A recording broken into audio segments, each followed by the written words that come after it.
Assalamualaikum warahmatullahi wabarakatuh. Syedara mandum bak malamnya nabi kesempatan oleh Allah Subhanahu wa taala untuk luntuan berbagi sedikit ilmu. Yang kena luntuan bahas malamnya adalah tentang sembahyang. Karenanya sembahyang perkara penting. Wajib sembahyang si malam limang bawatai atih setiap manusia yang Islam balik dan berakal. Selama akal mantengna bak getanyo, maka sembahyangnya wajib. Hana cerita jit tertinggai sembahyang. Sembahyang dalam bahasa Arab geken dengan solah, tapi kan salah. Solah dengan huruf shad, yang artinya secara syar'i beberapa perkataan atau rangkaian perkataan dan rangkaian perbuatan yang dimulai dengan takbiratul ihram dan diakhiri dengan salam beserta ketentuan-ketentuannya.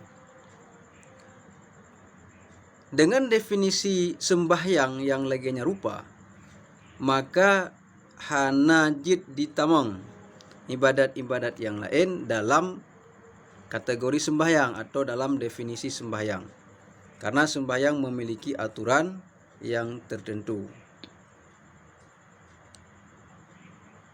Sembahyang dapat tersimpulkan legetanya adalah kumpulan daripada rukun-rukun sembahyang. Mesapat rukun-rukun sembahyang ban mandum secara sempurna lengkap, maka nyan jidlah sembahyang. Adapun tentang jumlah rukun sembahyang, paduk-paduk dua ulama berbeda pendapat tentang cara menghitung jumlah rukun sembahyang. Yang namun pada substansinya mandum-mandum sepakat sama secara substansi, tetapi beda dalam cara perhitungan rukun menteng. Sebahagian ulama mengatakan bahwa rukun salat adalah 13. Leblah boh rukun sembahyang yang kagetanyo hafai kaju dafai. Pertama nit, dua berdiri, lai tekebi rukun jina, pet fatihah lam sembahyang, limang rukun, 6 i'tidal, 7 sujud, 8 tadu antara dua, sikureng dua tahiyat akhir, 10 hasi tahiyat tabaca, 11 selawat, 12 salam, 15 tertib kesempurna.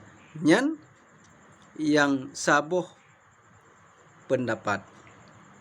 Kemudian pendapat yang lain, jumlah rukun sembahyang adalah 14. Pakan jid belah, kabeda dengan pendapat pun, naik belah. Jid belah karena menghitung tumakninah.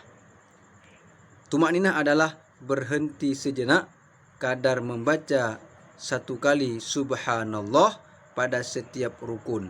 Tidak boleh langsung bangun atau berpindah kepada rukun yang lain sebelum terjadi berhenti sejenak kadar membaca subhanallah. Jadi tumakninah di dalam sembahyang hidup bak put boh tempat. Yang pertama bak rukun, bak i'tidal, bak sujud, dan bak du antara dua sujud. Jadi put boh tempat tumakninahnya ge anggap nyan saboh, yaitu atas nama tumakninah. Maka tatamah dengan rukun heblah yang kana awal bunau, jidlah rukun sembahyang put belah.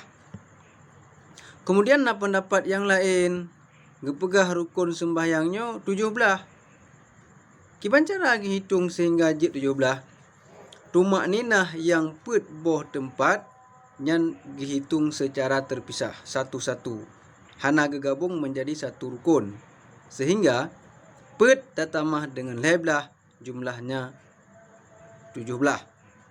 Kemudian na pendapat sabote rukun sembayang 18. Kok ke 18? Putra man yang utama. Setelah gehitung tumak ninah secara terpisah, ban put boh tempat tumak ninah, lalu getamah sabote le pendapat yang terakhirnya, yaitu need to bid dari sembahyang ketika le gedanyo tak baca salim assalamualaikum warahmatullahi akan tapi sunnah. Maka pendapat yang mengatakan 14, 17, 13 pada substansinya sama, pada intinya sama, yaitu pendapat yang pegah leblah juga gewajibkan benar tumak ninah.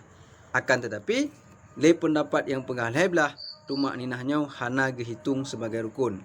Le pendapat yang pegah tumak ninahnya wajib bagian dan juga dihitung sebagai rukun. Cuman ganggap saboh karena boh tempatnya sabanan je.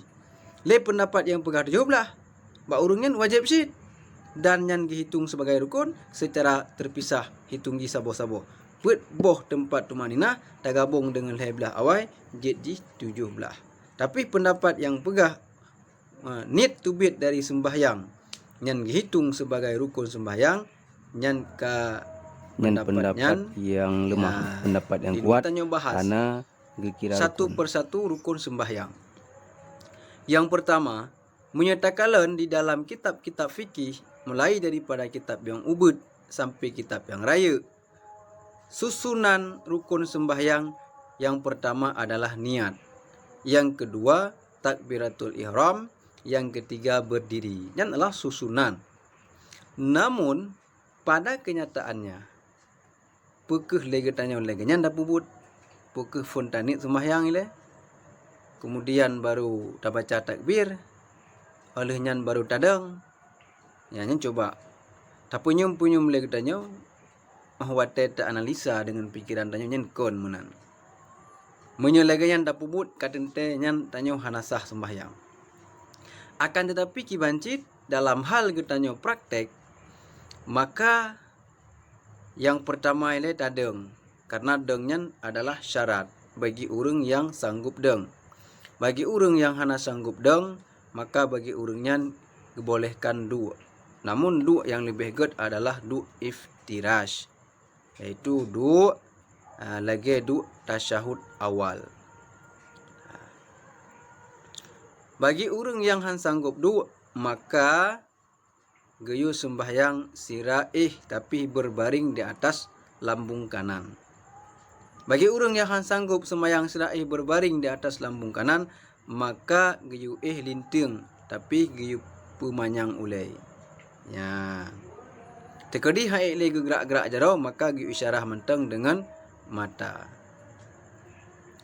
Klep-klep mata menteng. Klep mata batinya rukuk, nyo i'tidal, nyo sujud. Ya, menancip untuk bacaan menyekah ili baca. Maka deng segelom tanyo ta baca takbir dan segelom niat nyan adalah wajib dengnya bagi orang yang sanggup deng. Tetapi deng nyan hana dihitung lom sebagai rukun. Nyan deng nyan sebagai syarat untuk sah baca takbir dan sah niat bagi orang yang sanggup deng. Kemudian niat pun hanjit dilakukan sebelum tak baca takbir. Maka menyatakan di dalam kitab, salah satunya adalah dalam kitab Hasyiah Bajuri yang kitab sederhana. Jadi takbiratul ihramnya adalah Fatihatus Shalah, pembuka salat. Jadi yang kena pegah takbiratul ihramnya adalah rukun yang pertama ketika gedanyo tak laksanakan sembahyang. Tak baca takbir. Ya, seiring dengan tak baca takbir dan niat di dalam hati gedanyo tentang sembahyang yang gedanyo lakukan dengan sengaja, dengan kesadaran. Ya, jadi sama dengan ahwatai takalan pada pelaksanaannya rukun sembahyang yang pertama adalah takbiratul ihram dibarengi dengan niat. Kemudian pajancit kehitung berdirinya sebagai rukun. Setelah sempurna takbiratul ihram dan niat, maka tetap dalam keadaan berdiri untuk membaca surah Fatihah, nyan baru gekun deng nyan sebagai rukun. Sementara deng yang segelom tanyo ta baca takbiratul ihram dan galom sempurna niat, nyan hana dikira sebagai rukun, akan tetapi sebagai syarat.